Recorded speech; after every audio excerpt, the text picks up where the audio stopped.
I've always wanted to do this.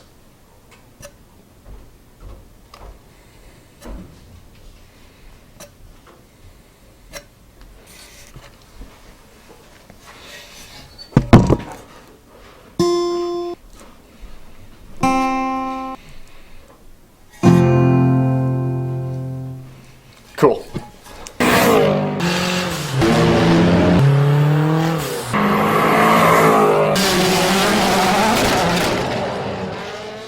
Alright guys, welcome to another episode of how to modify your MR16DDT, your Juke or Clio, or as I've always said, whatever the hell you have this engine in.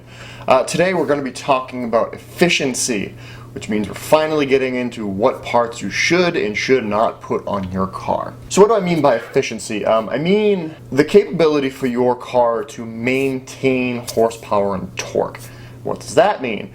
Well, in most modern automotive applications with turbochargers, they tend to have a problem with what is known as heat soak, which is the engine and cooling system's inability to dissipate heat faster than it creates it. Therefore, it kind of holds that heat. Very basic automotive concept is heat makes you lose or does not allow you to gain horsepower. And how does that work? Colder, denser air creates more horsepower as it has more air physically getting into the combustion chamber, which means more fuel, which means more boom, which means more torque, which means more horsepower. On a turbocharged car, it's especially important to maintain cooler, denser air, as the whole point of a turbo is to compress air, and obviously hot air that's compressed is just a recipe for pre-ignition, or knock as it's called.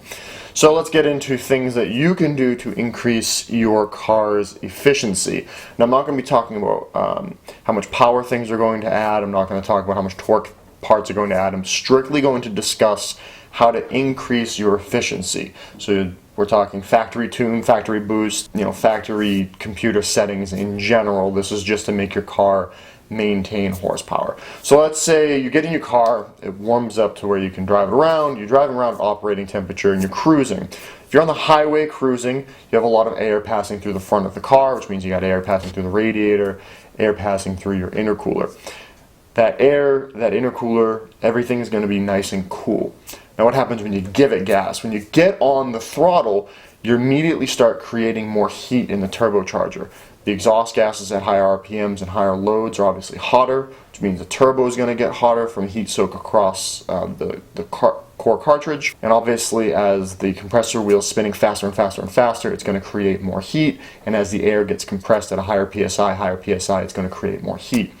Now your intercooler is designed to cool the air going through it, therefore making it more efficient. Unfortunately, this is the factory intercooler. And unfortunately, it's plastic with O-rings with really crappy aluminum in the middle. So this also sits in the radiator so that actually only about 1/3 of it from here down gets true airflow. If you have a Nismo, then you have this little section here and then the top end tank that gets airflow as well. But it's 1/3 of the intercooler is only getting airflow. So what does that mean? The area that's not getting any direct airflow is literally just absorbing that heat. So the rest of the intercooler is actually using more of the air passing through it to fight against the heat soak going on up here. Also, with this being a side mount intercooler, you have the radiator that's right here. Now, the heat coming off the radiator when you're sitting at an idle, at a set of lights, or if you're driving in conditions where there's not a lot of airflow through the front bumper, snow, or things like that, the heat off the radiator is actually pushing onto the intercooler. So this side of the intercooler is actually getting warm. Not hot, warm. So that means that the airflow that's supposed to be going through this bottom part is actually now fighting against that heat source as well.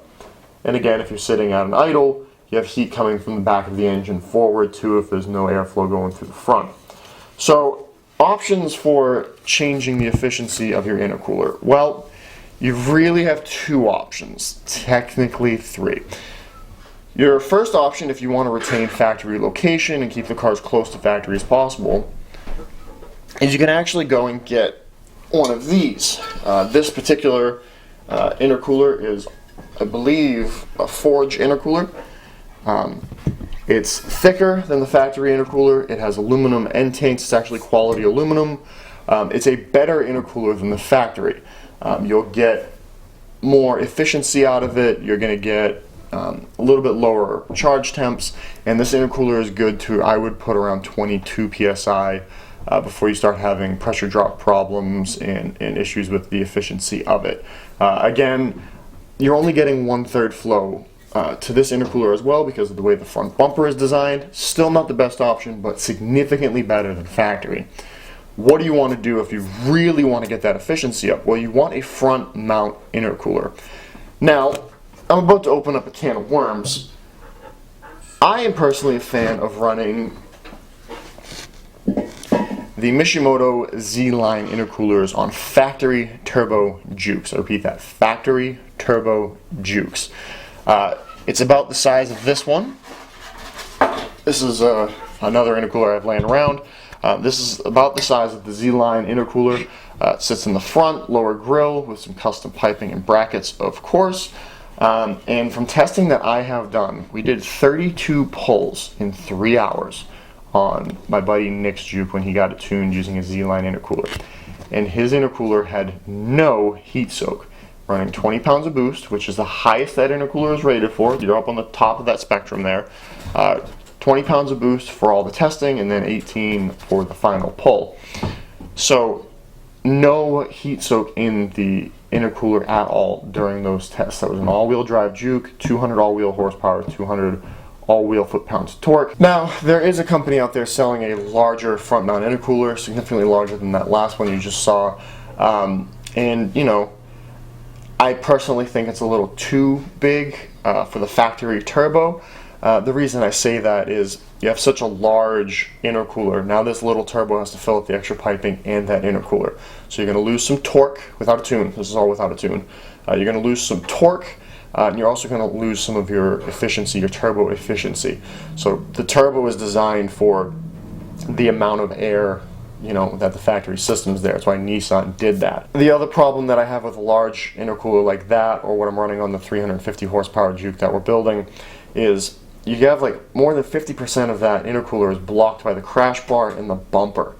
So again, half the intercooler is not getting actual cool air flow. So it's just not a very efficient setup for a small factory size turbo or even your upgraded factory turbos, which we'll get into more later. That's just the way that I've seen my testing work out with them. If you're running a larger intercooler, awesome. If you're running 30 pounds of boost, awesome. You need that large volume in the intercooler for that air to fill up so that it can cool down. Is it going to cool down as efficiently with the front bumper design the way it is? It's just not.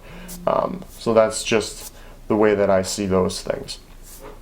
Now let's talk about a different kind of efficiency, and that would be exhaust efficiency. This is the downpipe for a front-wheel drive Juke.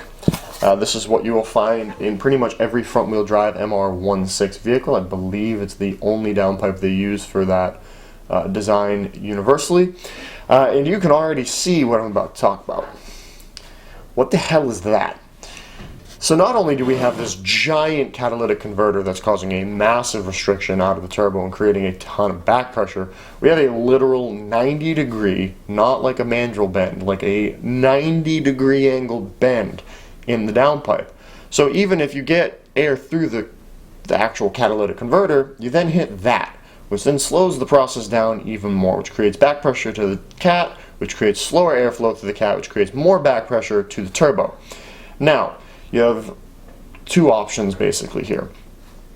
You can run a catless downpipe, which I believe there's only one company currently selling downpipes, which gets rid of the catalytic converter, puts a nice mandrel bend there, awesome, makes your exhaust significantly more efficient.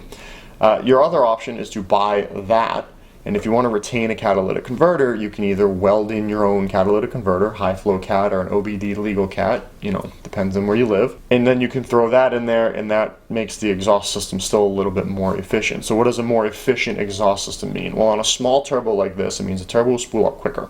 Even on the factory tune, it will spool up quicker. Now, what does that mean? That means more torque from the get-go, so the turbo is going to spool up faster. The faster the turbo spools, the more torque you get. It also means more efficiency in the engine itself. The engine can exhale better, which means it can run better.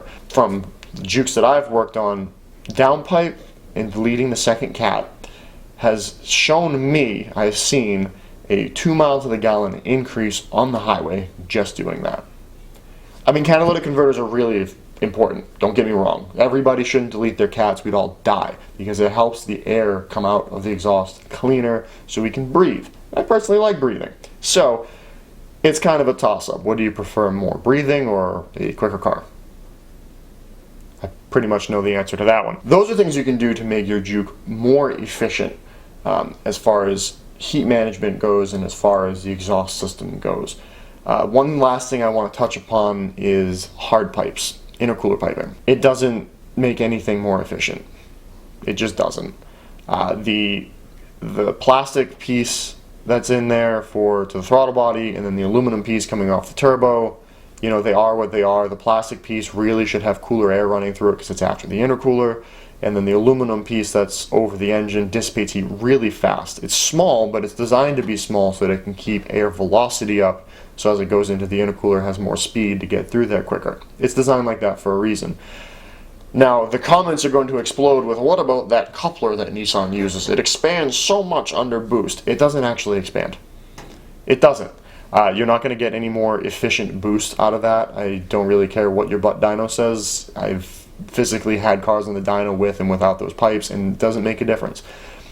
The pipe becomes hard under pressure, so it looks like it expands, but really it's just reaching the shape that it's designed to be. When it has vacuum through it, you know, it's going to be a little smaller. It's like any silicone coupler.